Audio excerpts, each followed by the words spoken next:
How's it going, everybody? Aaron Smith here with Forward Gettysburg. It is definitely fall here at Gettysburg, Pennsylvania. A little bit of a chill in the air.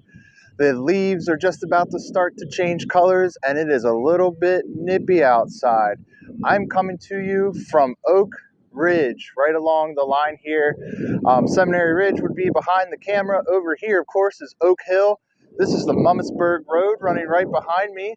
And I'm here to talk to you today about the 16th Maine. Of course, everyone knows about the 20th Maine at Gettysburg. Everybody knows about Joshua Chamberlain and their valiant stand in Little Round Top, but not a whole lot of people know about the 16th Maine. So that's what I'm here to talk to you about today. I have a new microphone. Hopefully this is working out well. It's a little bit windy today, but nonetheless, I want to get out here on the battlefield because it is such a passion of mine. So the 16th Maine situation, July 1st in the afternoon. The Union line over to my left, there on Barlow's Knoll, was starting to collapse and retreat back through town. And of course, we had the Confederates coming off Oak Hill, Rhodes' division coming this way, Early's division coming this way. This end of the 1st Corps line is in dire straits. They are going to be quickly surrounded by the Confederates, so they are going to retreat. We have Early's division coming this way. We have Rhodes' division of Ewell's Corps for the Confederates coming down off of Oak Hill, coming this way. You might even be able to make out the Eternal Peace Light Memorial right behind me. So these two divisions are going to slowly make their way toward this point. Of course, earlier attacks by Iverson's brigade would have happened right here, Iverson's Pits, where they were struck down unknowingly by Union soldiers of Pennsylvania Regiment right behind this wall here. I want to say the 88th Pennsylvania, the 80th Pennsylvania. The fighting here is going to reach a critical point where the Union line can no longer hold this position. General Robinson of the Union, he is going to order a retreat. And right along this line here would have been Paul's brigade under the 1st Corps 2nd Division, Paul's brigade. General Robinson is going to send an aide here, and he's going to send an aide to the 16th Maine, which is what I'm here to talk about today, the 16th Maine, not the 20th Maine. Everybody knows about the 20th Maine. How many people know about the valiant efforts of the 16th Maine? That's what I'm here to talk about. So he's going to send an aide with orders to the 16th Maine, Colonel Charles Tilden.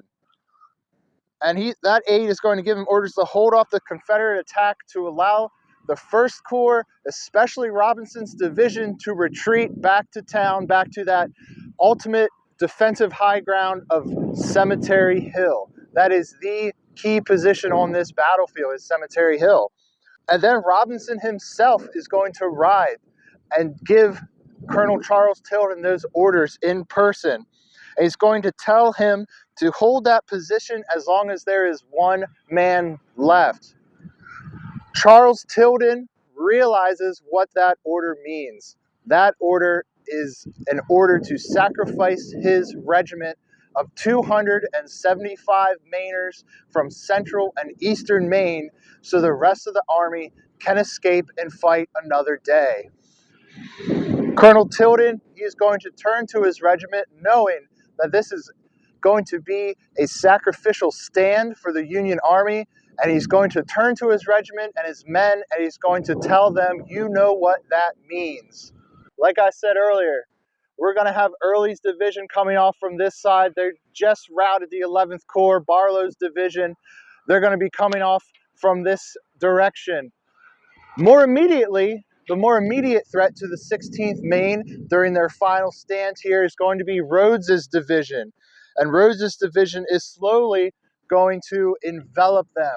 And they're going to fight off Rhodes' division. We're talking about one regiment of 275 men fighting off an entire Confederate division of thousands and thousands of men. This is a hopeless, hopeless stand. This is not an enviable position to be in for any troop, but they have their orders. They are to remain at this position and hold off the enemy as long as they can. They are going to fight bravely, and they're going to put up a heroic stand here.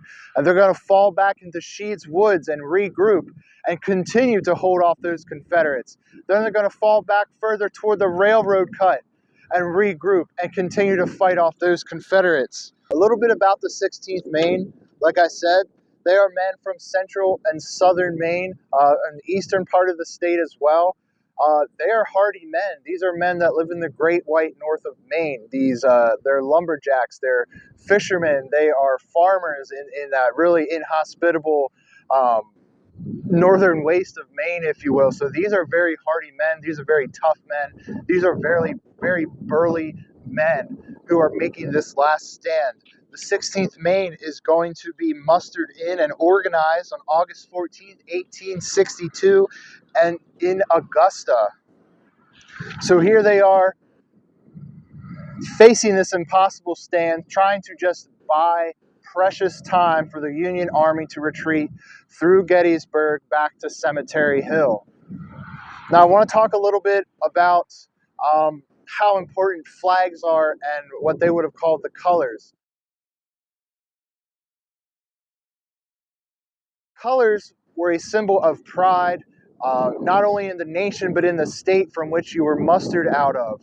And the colors, it was so important to defend those colors, and it was an honor for men to be the color bearers. I want to say the 26th North Carolina at the Battle of Gettysburg went through something like 14 color bearers.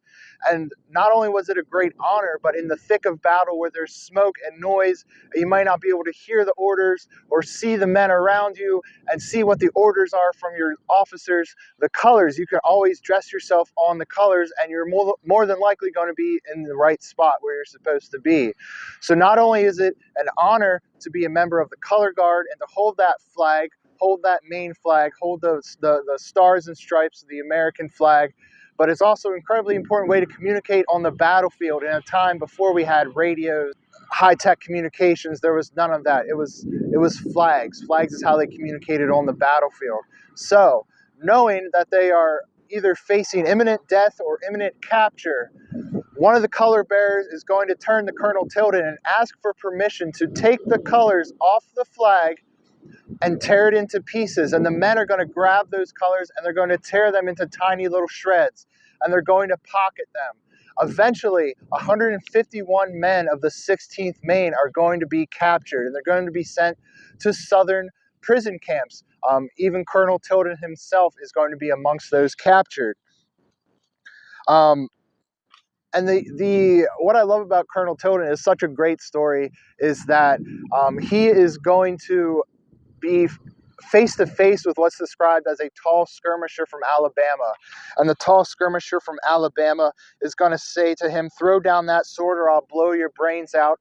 And knowing that he really had no choice, death versus capture, what do you choose?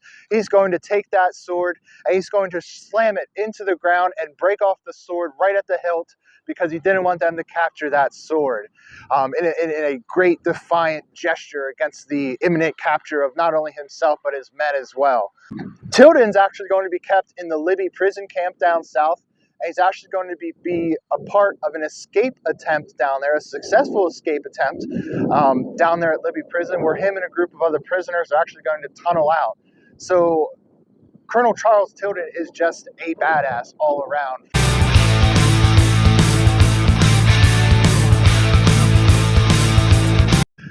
Really, really cool individual, really interesting guy. Another person of note from the 16th Maine is going to be Major Abner Small. Abner Small is going to be a diarist. He's going to be kind of the regimental historian, if you will. I just want to read a few things from him. Abner Small, he says, "General Robinson's order made of the 16th Maine a forlorn hope, as it were. The irresistible force of circumstances dashed the hope to atoms, but not until after the 2nd Division of the 1st Army Corps was saved." So really, really, this is a great last stand that I don't think gets a lot of recognition on the battlefield. Like I said earlier, everybody wants to go to Little Round Top and see the 20th Maine. And of course, we have the movie Gettysburg, where it was, very much glorified as pretty much nothing else happened on day 2 except for Little Round Top and the 20th Maine. But Maine had a bunch of badasses fighting in Pennsylvania.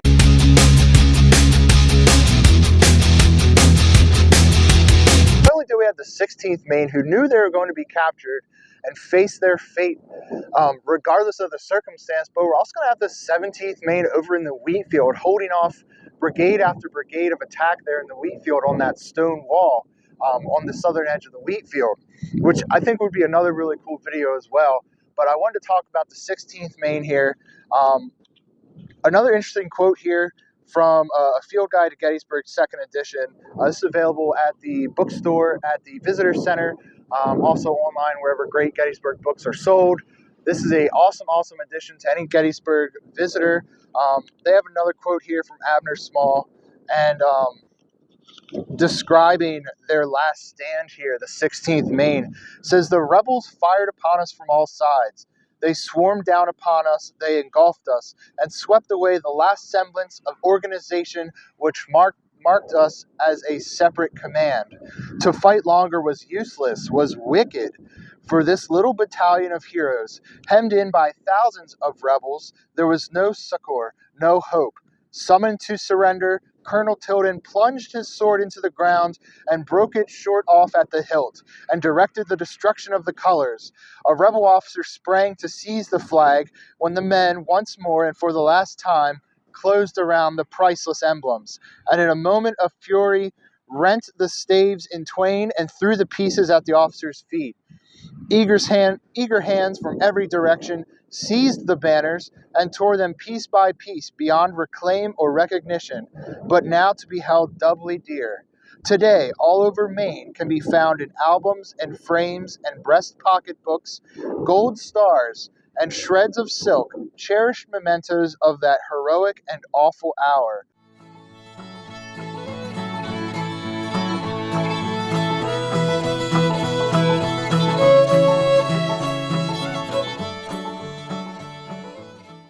And so the 16th Maine was the last regiment that left the extreme front on the 1st of July, if 4 officers and 36 men can be called a regiment. Pretty wild quote. Really sums up the how valuable and how dear they held the flag and the colors to them. And actually, I want to say there have been some stories, and I'm going to add some photos to the video, of course, that actually show some of these remnants of the flag that was torn up, that they're still being passed down from family to family. So it is really interesting, a story that's not just this great Civil War fable, but actually is one of those true stories that has been documented by several different people, and we still have the evidence of that history and that famous last stand that are cherished mementos even to this day. So really cool. Again, the 16th Maine, that's their final last stand marker right down there. And essentially their line, it would have kind of created a V shape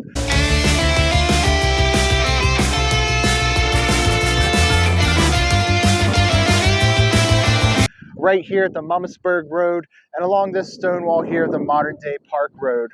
And like I said, just a total hopeless situation, but they made the best of it, and they were able to hold off and buy that time that was needed for the Union Army to retreat back to Gettysburg and take those defensive positions around Cemetery Hill that would lead them to success the next 2 days.